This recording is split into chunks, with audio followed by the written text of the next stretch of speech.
Assalamualaikum warahmatullahi wabarakatuh. Perkenalkan, nama saya Nasa Fitri dengan NIM 2104010016. Baiklah, di sini saya akan menjelaskan mengenai perkembangan kerangka dasar penyusunan dan penyajian laporan keuangan syariah atau Ikatan Akuntan Indonesia. Nah, kerangka dasar di sini merupakan suatu rumusan konsep yang mendasari penyusunan dan penyajian laporan keuangan bagi para pemakai eksternalnya.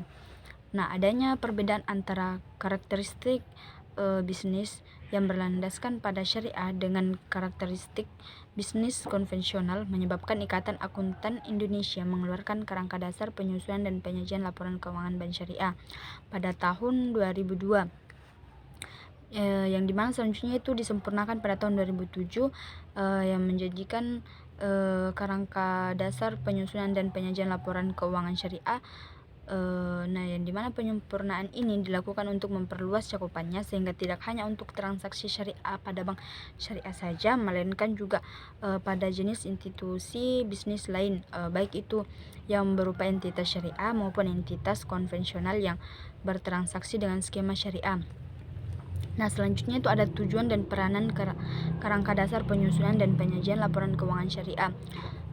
Yang pertama itu ada penyusunan standar akuntansi keuangan syariah dalam pelaksanaan tugasnya, yang dimana membuat standar. Yang selanjutnya itu ada penyusunan laporan keuangan untuk mengulangi masalah akuntansi syariah yang belum diatur dalam standar akuntansi keuangan syariah itu sendiri. Nah, selanjutnya itu ada auditor yang dimana dalamnya itu memberikan pendapat mengenai apakah laporan keuangan ini disusun sesuai dengan prinsip akuntansi syariah yang berlaku umum.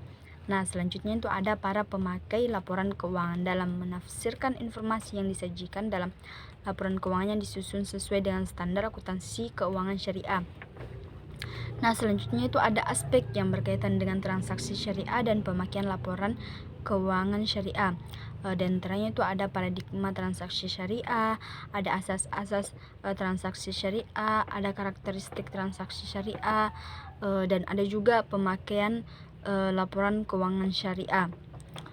Selanjutnya itu kita akan membahas mengenai tujuan laporan keuangan berdasarkan KDPP-LKS, yang dinyatakan bahwa tujuan laporan keuangan menurut KDPP-LKS itu adalah menyediakan informasi yang menyangkut posisi keuangan, kinerja, serta perubahan posisi keuangan suatu entitas syariah yang bermanfaat bagi sejumlah besar pemakai dalam pengambilan keputusan ekonomi.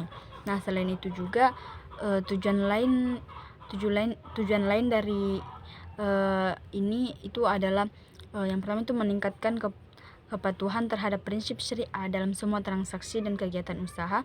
Selanjutnya itu ada informasi kepatuhan entitas syariah terhadap prinsip syariah serta informasi aset, kewajiban, pendapatan, dan beban yang tidak sesuai dengan prinsip syariah bila ada, serta bagaimana perolehan dan penggunaannya itu.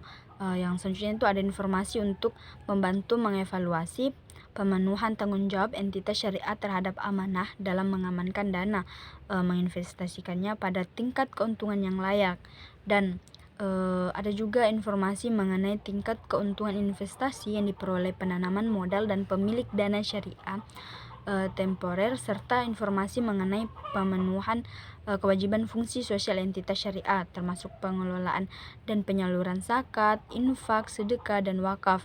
Nah, ada dua asumsi dasar penyusunan laporan keuangan entitas syariah itu sendiri, yaitu antara lain dasar akrual dan kelangsungan usaha, sedangkan karakteristik kualitatif merupakan ciri khas yang membuat informasi dalam laporan keuangan itu berguna bagi pemakai.